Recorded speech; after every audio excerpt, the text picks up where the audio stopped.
அழுகிறவர்களுடனே அழுங்கள். அது யாரானாலும் இருக்கலாம். சில நேரம் அறிமுகமே இல்லாதவர்களாக கூட இருக்கலாம். அவங்க அழுதுட்டு இருப்பாங்க, நீங்களும் அழலாம். அதுக்கப்புறமா சந்தோஷப்படுகிறவர்களுடனே சந்தோஷப்படுங்கள்.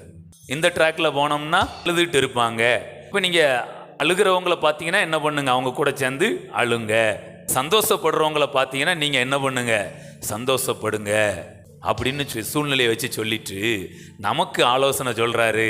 கர்த்தருக்குள் எப்பொழுதும் சந்தோஷமா இருங்கள். அதோட முடிச்சாரா? மறந்துடக்கூடாது.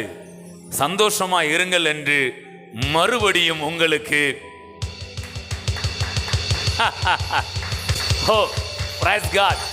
பரிசுத்த ஆவியினால் உண்டாகும் நம்பிக்கை, பரிசுத்த ஆவியினால் உண்டாகும் சந்தோஷம், பரிசுத்த ஆவியினால் உண்டாகும் சமாதானம் நம்மை நிரப்புவதாக.